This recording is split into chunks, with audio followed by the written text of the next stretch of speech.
अगर आप इस चैनल पर नए हैं तो मेरी हौसला अफजाई के लिए इस वीडियो को लाइक करें, चैनल को सब्सक्राइब करें और साथ साथ घंटी का बटन भी दबा दें। शुक्रिया। नवाब फिरोजुद्दीन ने एक गहरी सांस ली थी। शुक्र है इसका जहन बढ़ गया, वरना खासी बोरियत रहती। वैसे मैंने इसके बारे में भी कतई फैसला कर लिया है कि इसे लंदन में छोड़ दूंगा। जी, मैंने मुख्तसरन कहा। गो कर्नल की लड़कियां अक्सर इसके साथ महमात में शरीक रहती हैं, लेकिन हमारी और इनकी औरतों में फर्क है। कौसर एक नर्म और नाजुक लड़की है, महमात से इनका कोई वास्ता नहीं रहा है। मुमकिन है सफर की सरूबतें भी वो बर्दाश्त न कर सके। जी, मैंने फिर इसी अंदाज में कहा। तुम इस सिलसिला में मशवरा दो। खौफजदा हूँ नवाब साहब, मेरी कोई बात कौसर बीबी ने सुन ली तो मेरी शामत आ जाएगी। ओह, नवाब साहब हंस पड़े। क्या तुम भी इसे डरने लगे हो? बेहद, मैंने इसी अंदाज में कहा। तुम्हारी बहुत तौहीन करती है, लेकिन मैं तुम्हारी शराफत को सलाम करता हूँ। नवाब साहब मुतासिर लहजे में बोले। इस वक्त तक इसे बर्दाश्त कर लो जब तक हम लंदन न पहुँच जाए। नवाब साहब आप खामखा परेशान हैं, मैंने हंसते हुए कहा।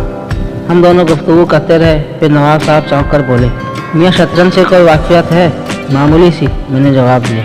मोहरे चल लेते हो?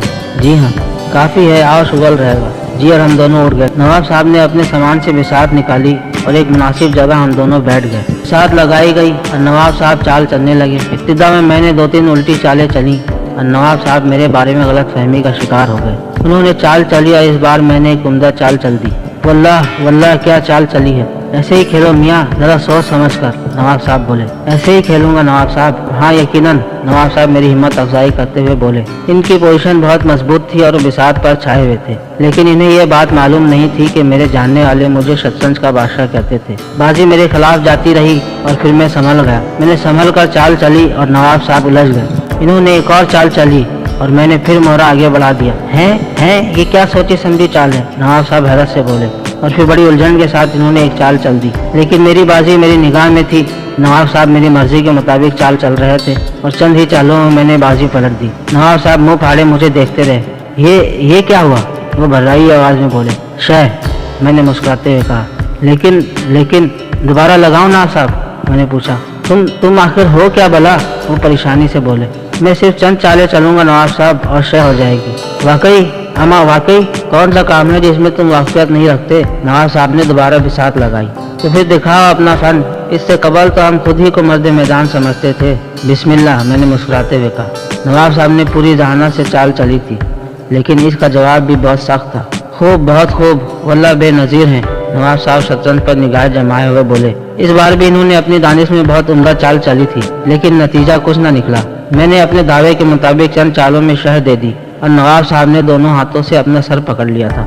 ऐसी ही बातें तुम्हारे बारे में शुबा में मुतला कर देती है मियाँ साहबजादे, खुदा के वास्ते अब तो खुल जाओ। मैं हंसने के अलावा क्या कर सकता था, लेकिन नवाब साहब बच्चों की तरह जिद करने लगे। नहीं बताओगे? क्या बताऊं? मैंने अहमकाना अंदाज में कहा। अपने बारे में जिस कदर बता चुका हूँ उससे ज्यादा कुछ नहीं है। नामुमकिन, बिल्कुल नामुमकिन। मैं खामोश रहा। खैर, नवाब साहब ने एक ठंडी सांस ली। एक न एक दिन तुम्हारा राज पा ही लेंगे। और लगाओ नवाब साहब। छोड़ो मियाँ, सारा मान तोड़ दिया। बखुदा कर्नल डेक्सन की ऐसी तैसी हो जाएगी। बड़ा चैंपियन समझता है खुद को। इंटरनेशनल खिलाड़ी है, लेकिन मैं इसके साथ बराबर खेलता हूँ। मियाँ यूँ समझ लो वो भी बस मुझे ही तस्लीम करता है, लेकिन अब मज़ा आएगा। तुम्हारे साथ से मैं कितना खुश हूँ इसका इजहार नामुमकिन है। तकरीबन 3:30 बजे कौसर वापस आई। चेहरे से खुशी का इजहार हो रहा था। शायद नादिर इस लड़की के होंठों पर मुस्कुराहट नजर आती थी, लेकिन मेरी नौसत की मेरी शक्ल देखते ही इसके होंठ सुकड़ गए। मिस्टर सरफराज, अगर आप थोड़ी देर के लिए अपने केबिन में तशरीफ ले जाएं तो नवाजिश होगी। अरे खैरियत? नवाब साहब चौंक कर बोले। अब जरूरी तो नहीं अब्बू की हर बात इनके सामने ही करूँ। कौसर नाक चढ़ाकर बोली। ओहो, ऐसी कौन सी बात है? नवाब साहब ने संजीदगी से पूछा। कोई हर्ज नहीं है नवाब साहब, मैं चला जाता हूँ। मैं दरवाजे की तरफ बढ़ते हुए कहा। नहीं, तुम बैठो, जो कुछ बताना है इनके सामने ही बताओ कौसर। नवाब साहब सख्त लहजे में बोले। क्या आप मुझे इसी तरह जलील करने के लिए लाए हैं? कौसर हंसी आवाज में बोली। बुरी बात है बेटे, तुम्हारा सलूक भी तो सरफराज के साथ अच्छा नहीं है। नवाब साहब ने समझाया। आप मुलाजमों को सर पर बैठाने के कायल होंगे, मैं नहीं। अगर आप मेरी मौजूदगी इतनी ही नापसंद करते हैं तो मैं वापस क्रिस्टीना के केबिन में जा रही हूँ। नवाब साहब प्लीज, मेरा ख्याल है कि मामूली सी बात को तूल दे दिया गया है। मैं फिर हाजिर हो जाऊंगा। मैं इस झगड़े को खत्म करने के लिए केबिन से निकल गया। न जाने दोनों बाप बेटी में क्या बातें हुई, मैंने मालूम करने की कोशिश नहीं की। हाँ, 5 बजे नवाब साहब ने मेरे केबिन पर दस्तक दी। अरे भाई सरफराज मियाँ, तैयार नहीं हुए? तैयार हूँ नवाब साहब। मैं बाहर निकल आया।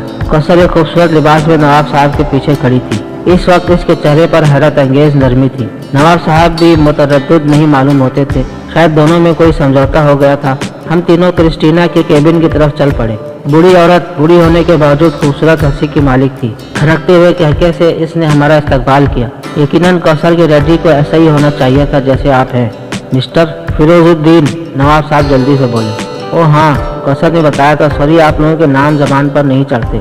तुम्हारा क्या नाम है बेटे? सरफराज मम्मी, क्रिस्टीना जल्दी से बोली। ओह यस यस, आइए मिस्टर फिरोजुद्दीन, और हम सब कुर्सियों पर जा बैठे।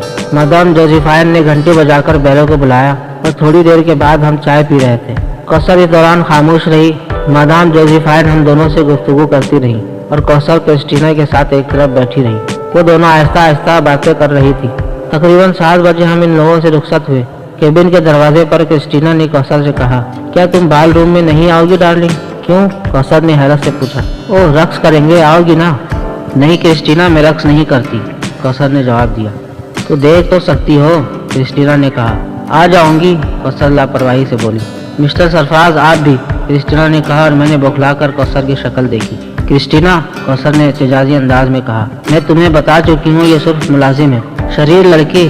क्रिस्टीना ने मुस्कुराते हुए कौसर के गाल पर आहिस्ता से थपकी दी। सादा दिल लड़के का ख्याल था कि कौसर सिर्फ मजाक कर रही है। बहरहाल हम वहाँ से चले आए। कौसर ने बगौर मेरी शक्ल देखी, लेकिन मेरे चेहरे पर किसी किस्म के तरद्दुद के आसार ना पाकर इसका मूड फिर ऑफ हो गया। और एक और बात मेरी समझ में आई, मुमकिन है ये लड़की अपनी ज्यादतियों का रद्द-ए-अमल मेरे चेहरे से देखना चाहती हो, लेकिन मिस कौसर माफ कीजिए, अदाकारी कर सकता हूँ, ऐसी अदाकारी कि आपका बुरा हाल हो जाए, लेकिन आपकी ये ख्वाहिश पूरी नहीं करूँगा, मैंने दिल दिल में मुस्कुराते हुए कहा।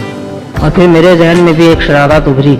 कौसर ने क्रिस्टीना से बालरूम आने का वादा कर लिया था। मैंने फैसला किया मैं भी बालरूम जाऊंगा। रक्स के बारे में भी थोड़ा बहुत जानता था, किया ही क्या था जिंदगी में फजूल बातों के सिवा। शाम 7 बजे से पहले मैंने तैयारियां शुरू कर दी। मेरे पास खूबसूरत सूट काफी थे। मैंने सबसे उम्दा सूट निकाला, गौसल किया और फिर इंतहाई नफासत से सूट पहना। नवाब साहब के मतवज्जा होने से पहले ही मैं बाहर निकल जाना चाहता था। मुझे यकीन था कि कौसर के जाते ही नवाब साहब मुझे तलाश करेंगे। चुनांचा मैं जहाज के एक ऐसे गोशे में चला गया जहाँ से कोई मुझे न देख सके। तकरीबन पौने 8 बजे तक मैं छुपा छुपा फिरता रहा, फिर बाल रूम की तरफ चल पड़ा। अंदर से म्यूजिक की आवाज उभर रही थी, शायद रक्स शुरू हो चुका था। बड़ी रोमानी फिजा थी। अंदर के एक कोने में कौसर एक मेज पर तन्हा बैठी थी। कई जोड़े फर्श पर रक्सा थे।